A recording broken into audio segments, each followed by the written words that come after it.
সুপ্রিয় শিক্ষার্থী বন্ধুরা, আশা করি তোমরা ভালো আছো। আমি ভালো আছি। আমি আজকে তোমাদের নবম এবং দশম শ্রেণীর বইয়ের দ্বিতীয় অধ্যায়টি নিয়ে আলোচনা করব। বলতো দ্বিতীয় অধ্যায়টির নাম কি? হ্যাঁ, ঠিক বলেছ। তাহলে এই সেট সম্পর্কে কি আমরা অনেক পরিচিত না? অবশ্যই পরিচিত, কারণ তোমাদের সবার কাছে কি এখন এই জিনিসটা বিদ্যমান থাকে। আমরা খাই আর না খাই, সেট একটা আমাদের লাগবেই, তাই না? হ্যাঁ, কার কার সেট আছে হাত তুলো তো দেখি।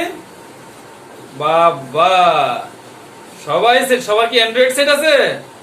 হ্যাঁ, এখন আমাদের অ্যান্ড্রয়েড সেটের খুব প্রয়োজন, কারণ আমরা অনলাইনের ক্লাসগুলো পরিচালনা করার জন্য এই জিনিসটা আমাদের এখনকার সময় খুবই প্রয়োজন। তাহলে সেট তো তোমার পকেটে আছে, তোমার হাতে আছে, তোমার ঘরে আছে। এই সেট ছাড়া, মোবাইল সেট ছাড়া আর কি কি আমরা এই শব্দটার সঙ্গে পরিচিত আছি বলতো? হ্যাঁ, বইয়ের সেট। হ্যাঁ, নবম শ্রেণীর এক সেট বই। নবম শ্রেণীর এক সেট বই থেকে যদি আমি গণিত বইটি সরিয়ে ফেলি, তাহলে কি সেট হইল? হইল না। সেট কি করতে হবে? সম্পূর্ণ। যখন তুমি নবম শ্রেণীর সেট এক সেট বই দোকানদারের কাছে চাবে, তখন কি তোমাকে এক সেট বই তোমাকে দিতে হবে। আর আমরা কি বাজারে যাই কাপড় চোপড় কেনাকাটার জন্য, কারণ ড্রেস যখন কিনি আমরা পুরো সেটটাই চাই। আবার কারোর বিয়ের দাওয়াতে গেলে, কোনো গিফট দিতে গেলে কি ডিনার সেট, কাপ সেট, হ্যাঁ, প্লেটের সেট ইত্যাদি ইত্যাদি আমরা সেট সম্পর্কে পরিচিত। তাহলে এই সেটটি নিয়ে কে সর্বপ্রথম, কোন গণিতবিদ সর্বপ্রথম কথা বলছিল, কে বলতে পারবা? গুড। হ্যাঁ, তোমার উত্তর সঠিক হয়েছে, জর্জ ক্যান্টর। জর্জ ক্যান্টর কোন দেশের গণিতবিদ ছিলেন? কে বলতে পারবা? গুড, জার্মান দেশের গণিতবিদ ছিলেন। তাহলে এই ভদ্রলোক সে সর্বপ্রথম এই সেট সম্পর্কে আলোচনা করেছেন, এবং এই সেট সম্পর্কে শুধু আলোচনাই করেননি, এই সেট সম্পর্কে কি সে একটি বইও লিখে গেছেন। কে বলতে পারবা সেই বইটির নাম? হ্যাঁ, কে বলতে পারবা? নাম্বার অফ এলিমেন্টস, অর্থাৎ set of number of elements, set তত্ত্ব নামে একটি সে বই লিখে গেছেন। সেই বইটি আমরা পড়লে সেট সম্পর্কে আরো বিশদ জ্ঞান লাভ করতে পারবো। তাহলে চলো, সেট অধ্যায়টি আমরা শুরু করার আগে সেট সম্পর্কে প্রাথমিক আমাদের কিছু ধারণা নিতে হবে। সেটের কিছু গাণিতিক এবং সাংকেতিক চিহ্ন আছে, সেই চিহ্নগুলোর নাম আমরা দেখি কে কয়টি জানি। তাহলে চলো, সেটে অনেক ধরনের সেট আছে। হ্যাঁ, সেট নিয়ে আমরা কি সর্বপ্রথম আমরা শিখেছি জর্জ ক্যান্টর। এটা কিন্তু একটি অবজেক্টিভ আসবে। সেট সম্পর্কে প্রথম মতবাদ বা কে ব্যক্ত করেন? George ক্যান্টর, George elements, George Bush, George Clive. তখন কোনটার সঠিক উত্তর দিব আমরা? জর্জ ক্যান্টর। এখন আরেকটি এখানে অবজেক্টিভ কোশ্চেন আছে, জর্জ ক্যান্টর কোন দেশের অধিবাসী ছিলেন? America, France, Russia, German. কোন দেশের? জার্মান দেশের গণিতবিদ ছিলেন। তাহলে চলো, এরকম কি লাইন টু লাইন আমরা অবজেক্টিভ পাবো, আমরা যদি সেটটা সম্পর্কে একটু ভালো করে জেনে নিই। তাহলে সেট সম্পর্কে আমাদের প্রথম যে একটু দেখো সাংকেতিক চিহ্ন, কিছু সাংকেতিক চিহ্ন। এই চিহ্নগুলো কি আমরা, এই চিহ্নগুলো এই যে একটা দেখো এইরকম একটা কি এই একটা চিহ্ন আছে, এই চিহ্নের নামটা কি? এইখানে একটা কি আমরা টান দিব। এই চিহ্নের নাম কি বলতে পারবা? হ্যাঁ, এই চিহ্নটার নাম কি? হ্যাঁ, আমরা অনেকে এটা জানি, অনেকে জানি না। হ্যাঁ, যারা তোমরা জানো তাদেরকে ধন্যবাদ, আর যারা তোমরা না জানো তারা কি করবে? শিখে নিবে। এই চিহ্নটার নাম হচ্ছে কি? ইংরেজিতে বলা হয় belongs to. Belongs to, belongs to. আবার এটা গ্রিক তোমার নাম আছে। এটা গ্রিক শব্দ এপসাইলন, এটার নাম কি? আরেকটা শব্দ আছে এপসাইলন, এটা হচ্ছে কি গ্রিক শব্দ, এটা গ্রিক শব্দ, গ্রিক ভাষায় এটাকে কি এপসাইলন বলা হয়। আর এটা সচরাচর আমরা যে শব্দটা ইউজ করি বিলংস টু, আমি বাংলায় তোমাকে লিখে দিচ্ছি বিলং টু, এর অর্থ কি? গণিতের কিছু কিছু ভাষা আছে যার বাংলা অর্থ খুব বেশি পাওয়া যায় না, কিছু কিছু, যেমন বিলংস টু, এটার ভিতরে বা মধ্যে থাকা বোঝায়। এর বাংলাটা ভিতরে, এর অর্থ হচ্ছে কি ভিতরে বা মধ্যে থাকা বোঝায়। যেমন টাকা বিলংস টু পকেট, এটা একটা তোমার এক্সাম্পল দিলাম, টাকা বিলংস টু পকেট, তাহলে টাকা কোথায় আছে? পকেটে। এখন তোমার এখানে দিলাম কলম বিলংস টু কলমদানি, কলমদানি তো চিনো, যেখানে পেন স্টেজে যায় বলা হয় আর কি, হ্যাঁ, কলম পেন স্টেজের মধ্যে আছে। আবার যদি আমি অক্ষর দিই 5 বিলংস টু এ, তাহলে কি 5টা কোথায় আছে? এর ভিতরে আছে। তাহলে আমরা এই জিনিসটার বিলংস টুর অর্থটা আমরা কি পেয়ে গেলাম, অর্থাৎ কোনো কিছু যদি তার ভিতরে থাকে, অর্থাৎ কোন সেটের ভিতরে যদি থাকে, তাহলে আমরা এই শব্দটা আমরা ইউজ করি। তাহলে বুঝতে পারলাম তো? তাহলে দেখো আরো কিছু চিহ্ন আছে, দেখো যদি আমি এই চিহ্নটা এখানে মাঝখান দিয়ে এটা ক্রস চিহ্ন দিয়ে দিই, ক্রস চিহ্ন দিই, তাহলে কি হবে? কি হলো? Not belongs to. তাহলে কি আমরা এখানে কি একটা নট বিলংস টু লাগাই দিব। নট বিলংস টু মানে কি ভিতরে বা মধ্যে বা মাঝে থাকা বুঝাবে না। তাহলে 5 বিলংস টু কি, এখানে যদি 5 নট বিলংস টু এ মানে কি 5 এর ভিতরে নাই। এবং টাকা নট বিলংস টু পকেট মানে কি টাকা পকেটের ভিতরে নাই। তাহলে আমরা কি এই চিহ্নটা সম্পর্কে আমরা কি পরিচিত হতে পারলাম না? নট বিলংস টু, হ্যাঁ। তাহলে সেটের মাঝে এইরকম অনেক তোমার চিহ্ন আছে যেগুলি আমরা জানবো। তার আগে আমরা যেহেতু সেট সম্পর্কে আমরা কি কথা বললাম, তাহলে সেটের সংজ্ঞাটা তো আমাদের আগে জানতে হবে, তাই না? হ্যাঁ, আমরা দেখো সেটের সংজ্ঞাটা আমরা আগে একটু জানি, তারপর আমরা আরো কিছু চিহ্ন নিয়ে কথাবার্তা বলবো। আগে আমরা কি, তুমি যেই জিনিসটা নিয়ে কথা বলবা সেই জিনিসটার আগে আমাদের গাণিতিক সংজ্ঞাটা কি সেটা আমাদের জানতে হবে। দেখো সেট, সবাই খাতা কলম বের করে লিখো। সংজ্ঞা অনেকে অনেক ভাবে এই সেটের সংজ্ঞা দিয়ে গেছেন। আমরা কি করব? সেটের সংজ্ঞাটা এইভাবে লিখবো, বাস্তব বা কাল্পনিক বা কল্পনা বলতে পারো, বাস্তব বা কাল্পনিক জগতের কোন বস্তুর সুনির্দিষ্ট সুসংগ্রহকে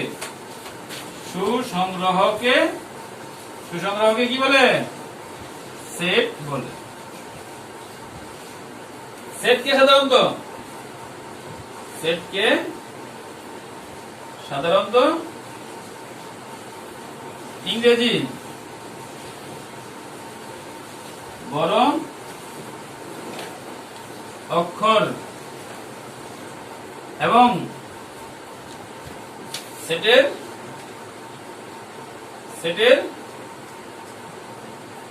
উপাদানকে সাধারণত ইংরেজি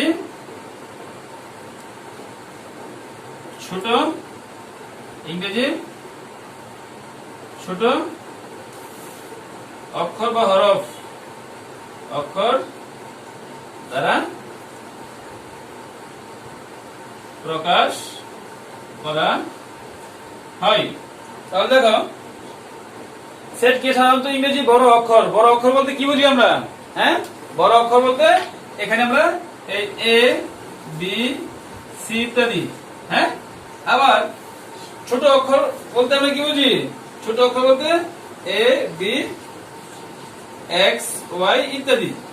তাহলে আমরা কি আমরা সেটকে সাধারণত ইংরেজি বড় অক্ষরের দ্বারা প্রকাশ করে থাকি এবং সেটের উপাদানকে কি ইংরেজি ছোট অক্ষর দ্বারা প্রকাশ করে থাকি। তাহলে দেখো, তাহলে আমরা কি সেটকে সাধারণত ইংরেজি বড় অক্ষর এবং সেটের উপাদানকে সাধারণত ইংরেজি ছোট অক্ষর দ্বারা প্রকাশ করে থাকি। তাহলে সেট, এখন আমরা চলে আসি একটা এক্সাম্পলে। এক্সাম্পল দেখো, এ একটা সেট। হ্যাঁ, এ একটি সেট যার উপাদান এ বি সি। যেমন এ একটা সেট যার উপাদান কি এ বি সি ইত্যাদি। হ্যাঁ, এই সেটের ভিতরে যা অর্থাৎ সেকেন্ড ব্র্যাকেটের ভিতরে যেটা থাকবে সেটকে সাধারণত কি দ্বিতীয় বন্ধনী দ্বারা প্রকাশ করা হয়। সেটকে সাধারণত আরেকটা আমরা জিনিস এখানে খেয়াল রাখি। সেটকে সাধারণত দেখো, সেট লেখার নিয়মটাও দেখো। সেটকে সাধারণত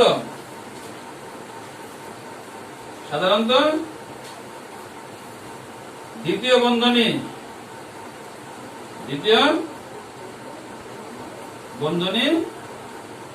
দ্বারা আবদ্ধ করা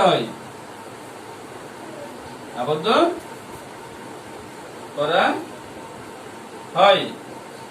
আবার কি সেটের ভিতরের বস্তু সংখ্যা যাই থাকুক না কেন সেগুলিকে কি বলা হয়? সেটের উপাদান। সেটের ভিতর অর্থাৎ দ্বিতীয় বন্ধনীর ভিতর অর্থাৎ দ্বিতীয়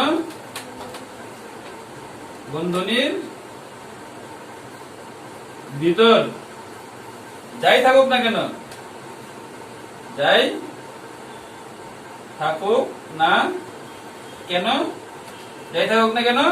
তাদেরকে কি বলা হয়? তাদেরকে সেটের উপাদান বলা হয়।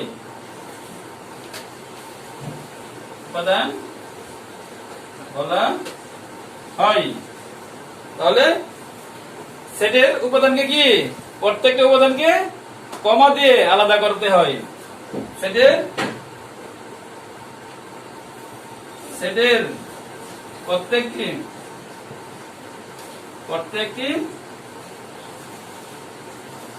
উপাদান লেখার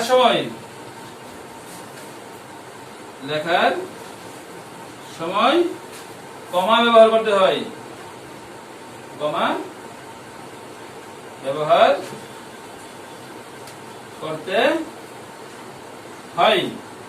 দেখো, আমরা কি এই সেটের কথাগুলো আমরা জিনিসগুলি খেয়াল রাখতে হবে। সেটকে আমরা দ্বিতীয় বন্ধনী দ্বারা আবদ্ধ করে লিখতে হবে। দ্বিতীয় বন্ধনীর ভিতরে যা থাকবে তাদেরকে কি বলা হবে? সেটের উপাদান। এবং উপাদান লিখতে গেলে কি করতে হবে? প্রত্যেকটা উপাদানের পরে কি আমরা কমা দিয়ে লিখবো আর কি। ঠিক আছে? তাহলে এই দেখো, আমরা উদাহরণ দিয়েছি একটা সেট। এখানে কি আছে? A B C. তাহলে আমরা কি এর পরে কি দিছি? কমা দিছি। বির পরে কি দিছি? কমা দিছি। সি এর পরে আর আমাদের যেহেতু উপাদান নাই তাহলে আর আমাদের কি করতে হবে? আর কমা ব্যবহার করার প্রয়োজন নাই। তাহলে আমরা এই সেট সম্পর্কে আরো কিছু জিনিস জানবো। আমি এটা মুছে ফেললাম, তোমরা দেখো। এখানে একটা, এটার নাম কি?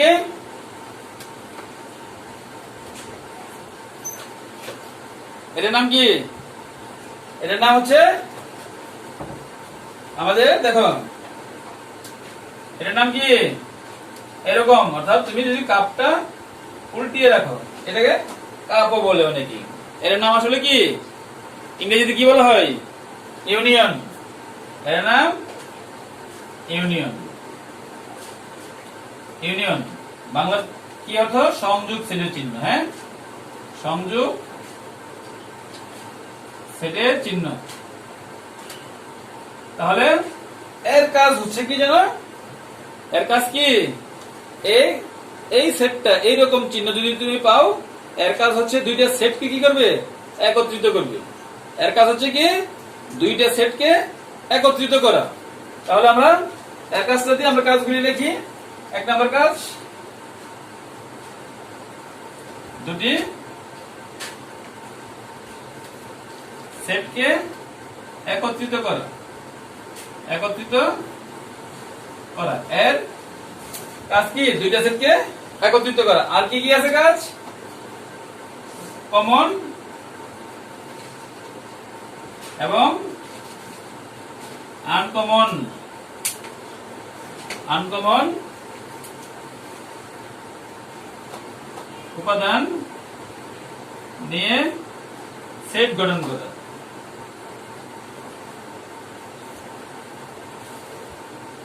কমন এবং আনকমন উপাদান নিয়ে সেট গঠন করবে। এই ধরনের চিহ্ন থাকলে কমন এবং আনকমন উপাদান নিয়ে সেট গঠন করতে হবে। আর 3 নম্বর, যদি কমন না থাকে তাহলে কি করবা? কমন না থাকলে কি করতে হবে? কমন না থাকলে সকল উপাদান নিতে হবে। হ্যাঁ, সকল উপাদান নিয়ে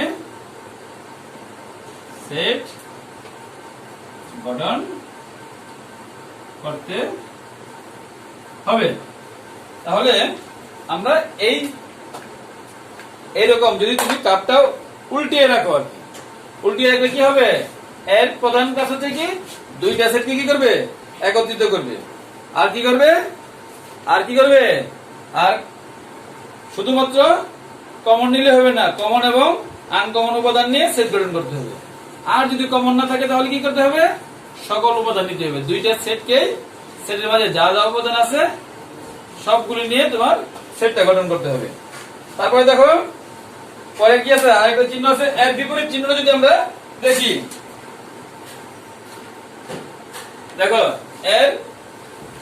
এই চিহ্নটাকে যদি আমরা উল্টিয়ে দেই,